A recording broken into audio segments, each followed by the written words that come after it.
Hello and welcome to Untangle Your Brand for Authors. This is a presentation, part one of three presentations, that is going to help you understand more about how to create your author brand. It's been commissioned and delivered in partnership with GLL as part of the Literary Foundation, and it's really been targeted to help authors like yourselves understand more about how to create a brand. The first thing about creating a brand is that you need to do lots of insight and you need to kind of understand who you are and what you're doing, which might sound pretty obvious because you are actually the authors yourselves. And so getting this insight and story bit out should be something that is all kind of inside yourselves, but actually you may not have put into paper, especially not into the order that I'm going to show you today.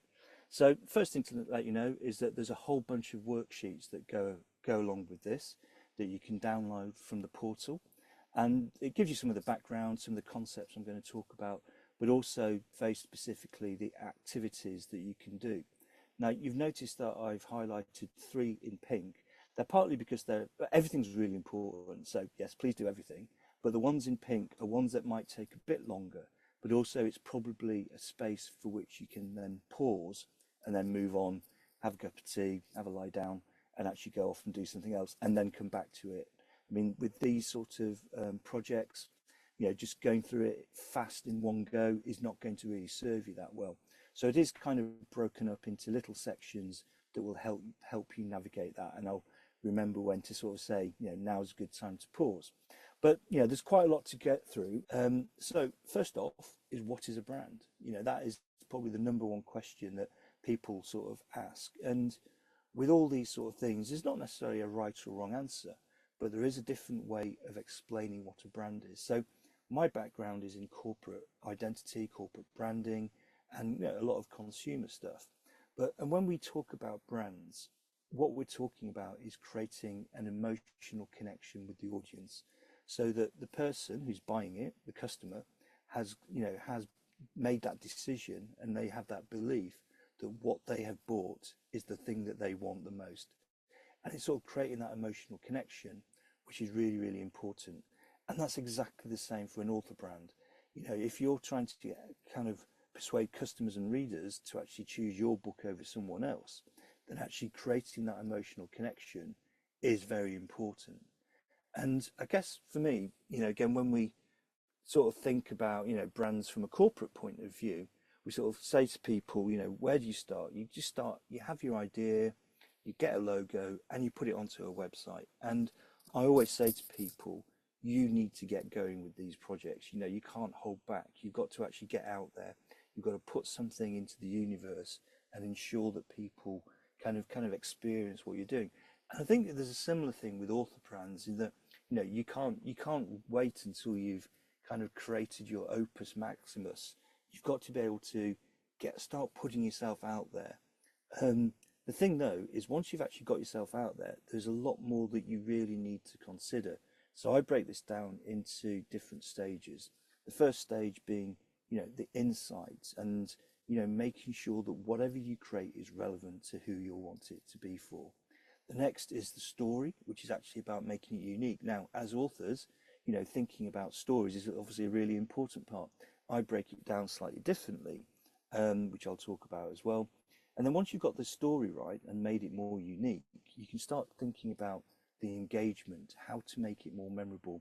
And we break that down into verbal engagement, which is words, which is great with this audience, but also visually, which is all about the imagery that goes with it. So the way that we create logos, colors, typefaces, and all those things that influence what we do.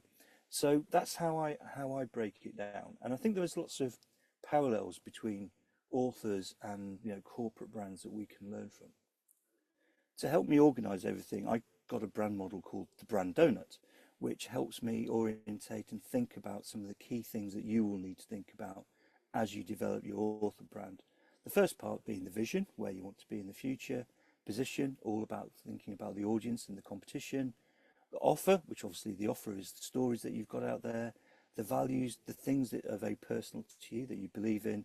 And the mission, which are actually the skills and activities that help you deliver your vision. Now, specifically for creating an author brand, the kind of offer, values and mission are quite hardwired into what you're doing. You know, the skills, the way that you write, and the things that you believe in, the reasons for you actually writing a book in the first place. So actually a lot of this presentation will focus on vision and really the position to ensure that you've really got this kind of grounding to make sure your author brand is going to be really relevant and to achieve what you want out of it. So we can almost take that big bite out of the donut, although I am going to kind of cover those things off right at the end so that you've got a little bit more understanding about them as well. When you think about the difference and the similarities between consumer brands and author brands, there is a lot of parallels that you need a clear vision, you need to understand your position, you need to understand your brand core, what you stand for, and you also need to think about how you engage, what you say, and how you look. Also, you're doing this to meet the demands of an audience or a customer. And I think where the big difference is that with all consumer brands, it's about market demands and customer research and all that sort of statistics and things like that. Whereas actually author brands are actually coming a lot more from the heart and your personal experience, understanding the readers. And I think this is where actually an author brand should be able to kind of create that emotional connection that I was saying, because it's actually already inbuilt into it. Whereas often when we're doing consumer brands, we're trying to add the heart into it at the end of the project.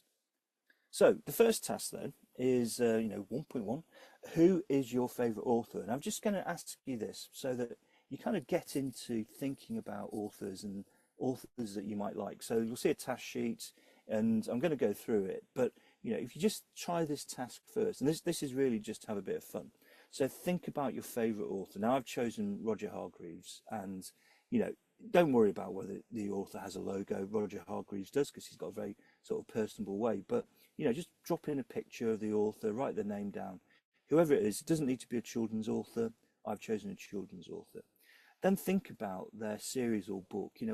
What are they most famous for? So obviously Roger Hargreaves, famous for the Mr. Men and Little Miss stories, but I don't think Little Miss was out when I was a kid, but really famous for that. So just kind of note down what their series or book is. So next thing to think about is, what do you remember most about them? And I think what I remember most is Mr. Messy. I just remember this, and I think it's probably informed my style of drawing and my ability, and probably limited my ability to draw at this sort of level. But this is what I remember. So think about your favorite author. What is it? What is the one thing that you remember most? So we now know we've got an author, the series, what we remember most. But now try and describe that in 4 or 5 words. Try and describe what you feel about that author in 4 or 5 words. And for me, it's all about being colourful, simple, playful, meaningful. And this really is what the author brand is for Roger Hargreaves. And I think if you can then think about how that might apply to you as you start to develop your author brand, this is what we're trying to do. We're trying to get people to break down your brand into as simpler words as possible by having that emotional connection with them. So try that exercise, enjoy it, and when you've done that, come back and do the next lesson. The next thing we're going to talk about is vision, and it's really important when you're setting a vision is that you know where you're going. But almost before you know where you're going, you need to understand more about who you are. So this next one, it's going to be a little bit more involved, and it depends how much you've done of this kind of work. But it's really good to sort of try and articulate who you are and what your motivations are. And there's a worksheet, 1.2, who are you? Now, I think, you should know the answers to all of these, but you maybe never have written them down in such a simple way. So we're going to look for a short biography. What's your writing style? What's your book or series about? What is the concepts? What is maybe the titles and descriptions of the books that you've got. And the purpose of this is trying to capture all that information in a single sheet. It might be 2 pages by the time you've typed it out, but the more that we can document this stuff earlier on, the easier it's going to be later on to actually bring everything together. So for the purposes of this presentation and this lesson and all the sessions that we're going to do, I'm going to use an example that I've made up. It's totally made up, fictitious. Young adult author of supernatural fiction. You could be if you're a young adult author of supernatural fiction, then you're in luck, because you're going to see quite a lot of work about that. but this applies for any children's author. So I'm going to demonstrate the principles for different authors as we go. I'm not going to use real life examples because I don't know enough about those authors. No one does. It's more about them and their own brands. So I've created some examples which hopefully you can use as a guide. And we call it personas. This is like persona creation, which as writers you'll be doing a lot of. And so I want you to kind of capture your author persona. So my author, is going to be called Amy Banks. So your author name is your author name, unless you're doing it under a pseudonym. And the first thing to do is just create a short bio, a personal kind of thing. I'm 28 years old. I studied creative writing at university. I'm passionate about folklore and liminal spaces. So just capture. It doesn't need to be. This is not an autobiography. This is just a short bio of who you are and why you're writing, and that just captures some factual information. The next thing to do is think more about the sort of the writing style. What are the styles and themes? What is the book series called? What is the series? What is the concept? What are the titles that you maybe got in the book series? And this will really depend on how far down that writing journey you are. But obviously for Amy, the genre is young adult supernatural. It's all atmospheric, it's mysterious, and it's for fans of V.E. Schwab, etc. And I've created, and you'll see how this develops through the story, the presentations. I've called it the Rift series, just something I've made up, which is follows different characters as they step through portals into fractured worlds. So you've got to capture as much information in as brief a way as possible to be able to just sort of keep going back to this is what it's like your kind of North Star, if you like. This is the thing that captures who I am as an author. So I would do that, and this might take a little while. So I would do that, and then maybe once you've done that and had a bit of fun with choosing the author you admire, actually then come back and get on with the next phase. So I just want to show how this then sort of summarizes down though. And if you just think about Amy Banks now, I know what her genre is: young adult supernatural portal fantasies, themes about memory, identity, self-discovery. And the Rift series is where characters step through these portals, like I said. And if you can just then summarize your author persona in quite a brief way, it's really helpful just to keep orientating you. Like I say, I can do this for other authors. So I've got 2 other authors that I'm doing. So Zara, who's doing children's picture books, educational fiction, more emotional intelligence and friendship.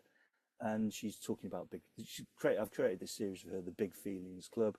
And also James Carter, who's writing middle grade comedy or adventure fictions, all about mischief, and fans of David Walliams and things like that. Follows a group of kids around, and so his series is called the Trouble Squad series.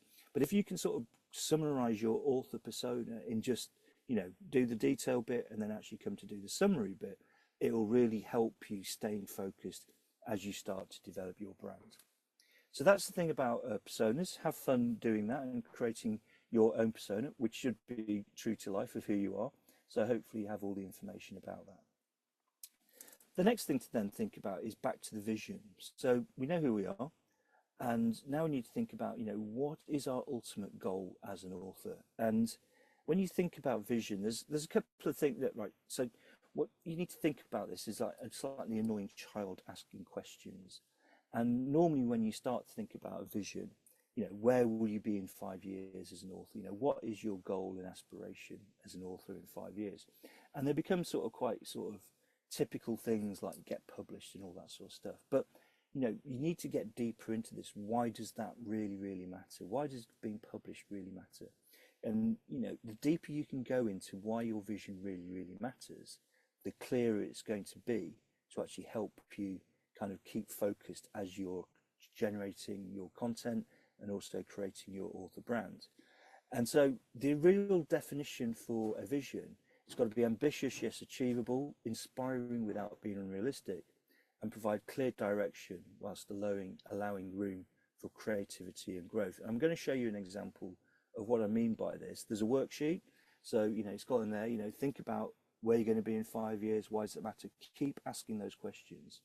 And then actually try and summarize that vision down. You'll notice that a lot of things that we're doing in the branding world is about kind of exploring things a little bit more widely and then always trying to summarize it down into as fewer words as possible. So as a young adult author, again, you know, what's the immediate vision? It's to have the books in print. I want my books in print. Well, why does that matter? Because I want to make a living through my writing. Okay, which is great. So why does that matter? Because I want to build a recognizable supernatural fiction brand. Well, why does that matter? Because I want to create stories that linger beyond the page. And why does that matter? Because I want to inspire curiosity and transformation. And you can sort of see, if you go follow those steps and keep getting it slightly bigger and bigger each time, the overall vision becomes more inspiring, it becomes more rewarding, you'll kind of have something greater to focus on. And if I just sort of take this back to, you know, summarizing it, you know, take readers beyond reality, lead them through the unknown, and help them rediscover themselves. So now we've got a vision for Amy. So we know who she is, we know why she's doing this, and again, you should have that by now before we move on to the next examples. So the next part that we're going to move on to is really that sort of second segment of the donut, which is all about positioning. And positioning is how your audience see your book relative to your competition, ABC if you like. And it's very important that you understand a lot about audience, what you're actually doing, and the competition. And you may sort of talk about audiences for a lot of things that you read about branding and marketing. For me, I think the audience, you know, the deeper you can get into understanding who your audience is as a person or a character, which again is where author brands have quite a lot of an advantage because you're creative and you're writing about characters all the time, the easier it is for you to then write to that audience when you actually start doing branding work. I guess you also just need to distinguish that, you know, the audience may be different to the characters in the book.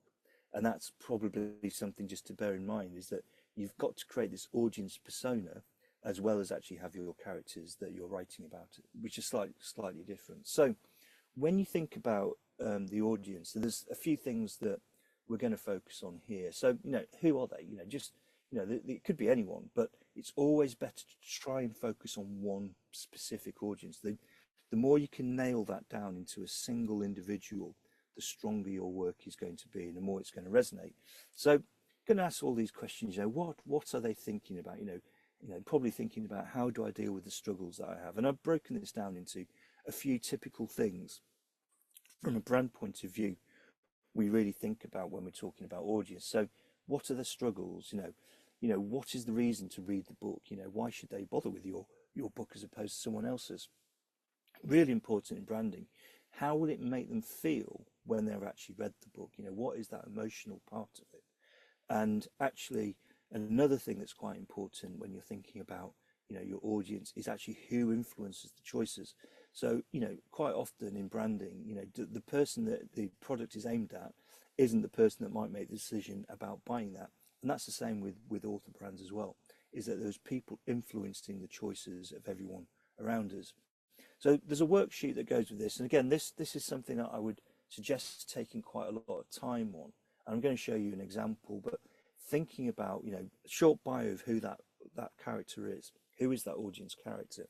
You know, what are they looking for? You know, what are their struggles? Why should they choose you? What is the reason that you stand out above other people? You know, and what will they experience if they kind of pick up your book and read through it? And then actually, who do they trust? Who are the people that are influencing them? And I'm going to give you an example. So, young adult, again, I've written a short bio, 15-year-old British teenager, thoughtful, introspective.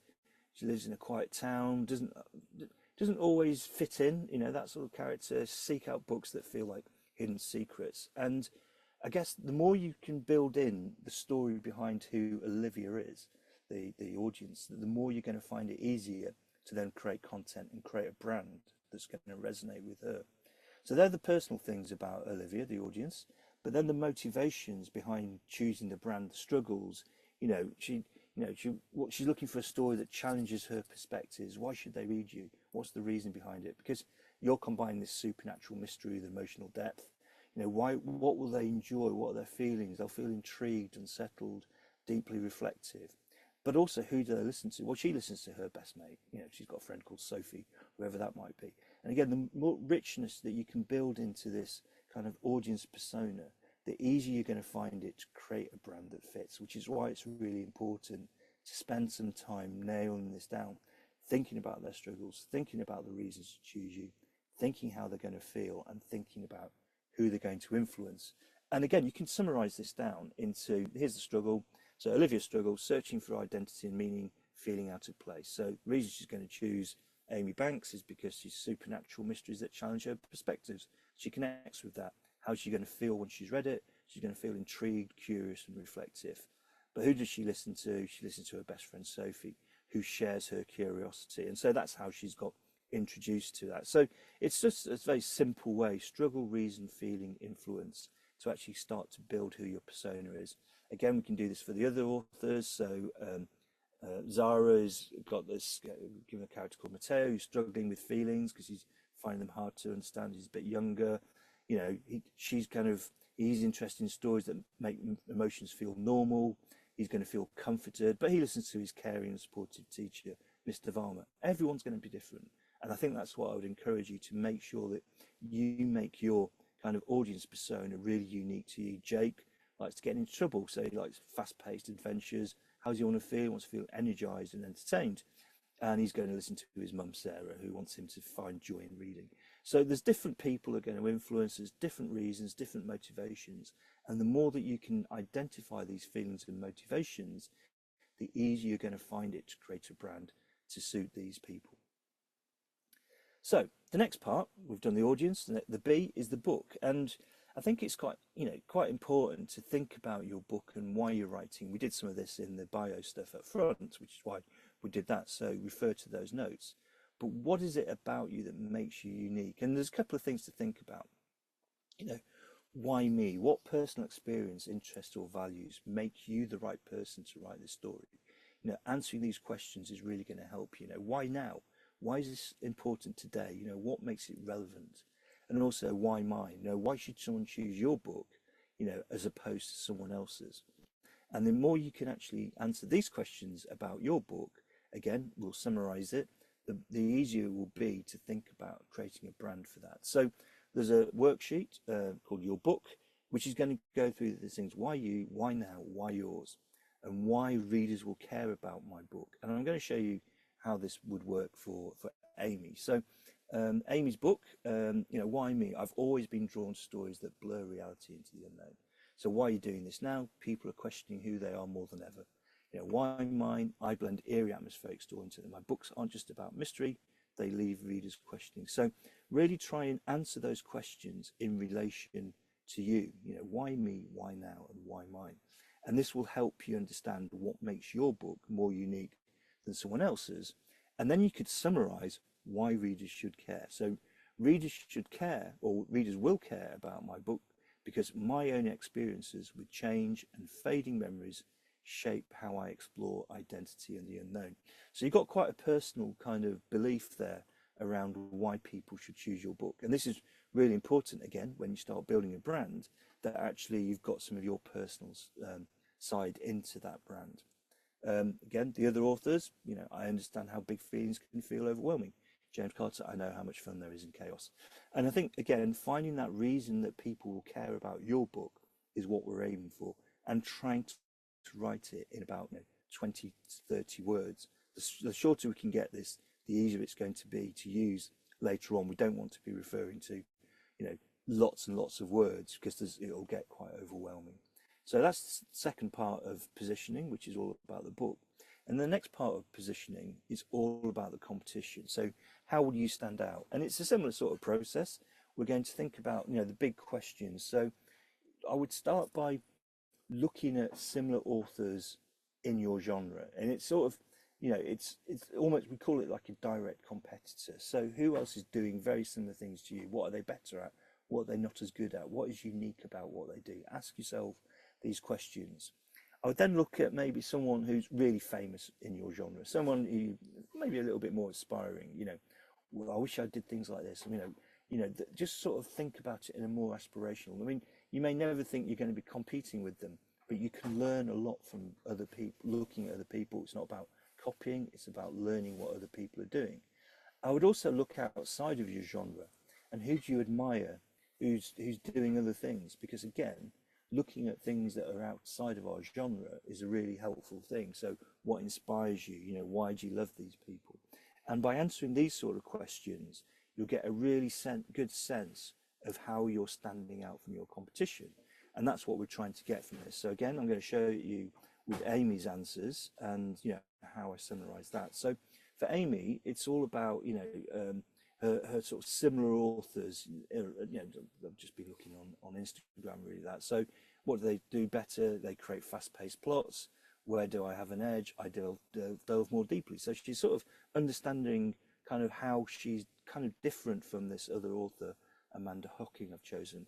And what makes me stand out, my stories blend supernatural, and just keep answering these questions in relation and trying, I wouldn't do this for too many people, by the way. I would only do it for one or two authors. You can, and I would also say, don't get over obsessed with what other people are doing. It's all about learning for what you can do better. So I've picked a famous author, someone sort of slightly probably bigger, Victoria Schwab. What do I admire? The immersive multi-dimensional worlds. I won't follow trends. And how will I stay true to myself by telling stories? So keep asking these questions in relation to kind of the famous authors. And then finally, you can do that for like super famous authors. So we've got Margaret Atwood. What's inspiring? Why do you keep going back to them? What do you love the most? Whoever that author is, you'll have things about them that will really inspire you, that you can bring in to your author brand. And this is, again, it's just like we're building this sort of picture, this verbal picture actually, of what your brand is all about by understanding what else is going on in the world. And then you can sort of summarize that. I will stand out from the competition because I blend eerie mystery with deep emotional storytelling, leaving readers with their stories that linger. And so, again, you can sort of see how by summarizing that down, we've got a position, a point of view that is different maybe to what other people do. Similarly, we can do this for the other authors. So the children's author, my stories make emotions easy to understand, or James, who's writing it slightly older children, my stories turn trouble into adventure. And you can sort of see how each three of those people is quite different, but you can learn from the competition to create them. So that's a good thing. That's about positioning. We've understood about the audience, we've understood about the business, we've understood about the competition. So what we need to do now is sort of bring that all together. So I'm just going to summarize that. So here's the audience for Amy Banks. We've got the struggles, reasons, feelings, and influences. We know more about her book, why people will care about it, and we also know more about the competition, positioning, how your audience see your book relative to your competition. What we need to do next is actually bring that down into a summary. Now, the good thing is that we've got all the detail that we need. We just need to put it into an order. And this is like a formula, if you like, that will help you do that. So describe the type of author and genre you write in, what makes your storytelling unique for your ideal reader, the audience, and how you want them to feel emotionally. So all that content has been answered in these words, in these exercises. So that will help you bring everything together in a much more simple, meaningful way that actually starts to create your point of difference. So you can go through that again on the worksheet. And again, this is one that you probably want to spend a bit of time thinking about before you kind of craft the final sentence. But I'm going to show you how this works for the other authors. So the young author example, this is for Amy. I'm the young author, supernatural fiction author. I am the young adult supernatural fiction author that blends eerie mystery with storytelling for introspective teens seeking thought-provoking immersive worlds so they feel intrigued, challenged, and connected. So now we've built a whole kind of, in a single sentence, a whole world about who this author is, who it's for, how we want them to feel. And this now starts to feel more compelling and unique for Amy than for anyone else who might be writing their own stories as well. And we can kind of look at those all together. So everyone now has a sort of a unique positioning, and those sentences are really vital in actually how we then take start to build the brand around those messages, and how we start to kind of extract those for verbal messaging or visual identity. So getting this right is really important, which is why I said probably think about this and then come back to do the next part of the lessons. What I would also say is whilst I'm forcing it into the that, for, so, try and keep to that format for now, but always remember you can change that slightly. Try and keep the formula going. Try and keep the type of author, what makes it unique, ideal reader, emotional response, because that will really make sure you've got everything covered in that sentence. So that's the sort of the next task. So once we've done that, we're nearly done. We're nearly at the end of kind of doing our, this is the end of our sort of insight phase. Going to bring everything together. If you remember the donut at the start of it, we talked about vision, position, offer, values, mission, and core. What I just want to do is cover off very quickly the mission, the values, and the offer, because it is important that they are acknowledged. But I do believe that for you as a children's author, knowing more about how you position yourself is the thing that's going to make the biggest difference to your brand. So we're going to do this exercise where we're going to try and get to this heart of your brand. We're going to get to the jam in the center, the core of what everything's about. And to do that, we do need to understand a little bit about the mission, values, and offer. So mission is really about the skills and activities that you bring. Values are the things that are personal to you, really, generally. The values, the things that you believe in. And the offer is a bit more simplistic. It's the way that you're getting the message out there, really. So how is your writing helping you achieve your vision? Think about that question. What are the values that shape your beliefs and your storytelling? Think about that question. And then what defines your books and their impact? So how is that sort of kind of brought together and taken to the audience that you're trying to achieve? Again, for Amy, her mission, I write stories that linger by sparking curiosity, because I believe memories shift and what we remember defines us. So I've created a series of young author supernatural books set in eerie, shifting worlds.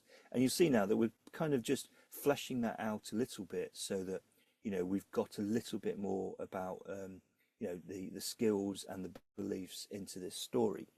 What we're also then trying to do is summarize this down into even more kind of fewer words. So what we try and do with the brand core is take everything that we know about the brand and bring that together. And this then becomes a central point of focus for you to actually kind of keep coming back to think about, what is my brand trying to achieve? What is my author brand actually about at the heart of it?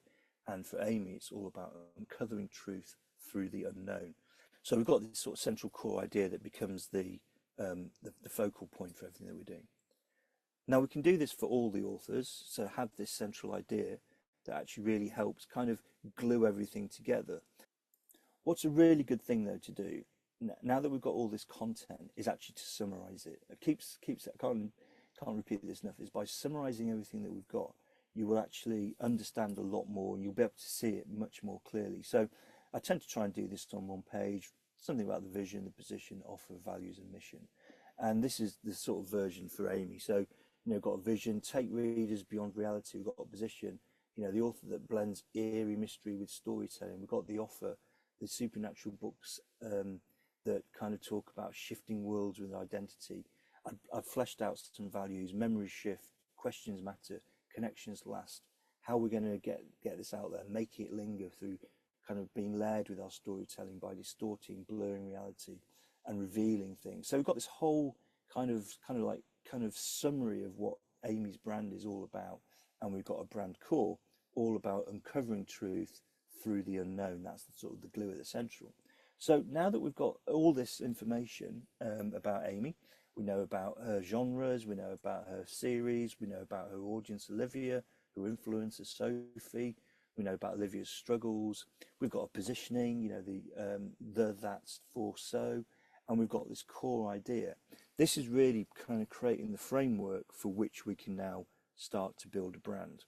And that actually concludes this part of the the session. And it's, I think with this session particularly, it sounds like a lot to take in and a lot to kind of create, but it's really important that we get the right insight, so we make it relevant, and we make the right story, so we make everything as unique as possible. And this is why I'm also saying, focus on the who we are, the audience, and the positioning as the key things. That the more you can get those right, the more useful it's going to be as we start to create a brand. And in the next session, what I'm going to show is taking that content and actually starting to use that to actually create create verbal identity, which is all about how we market ourselves using words. And then in the final session, it's how we build a visual identity and how we start to actually use those as triggers to create communication. So hopefully you enjoyed this this first session. Everything is on the portal. You can download the worksheets, go skip back through the video, and look forward to sort of seeing how you create your author brand.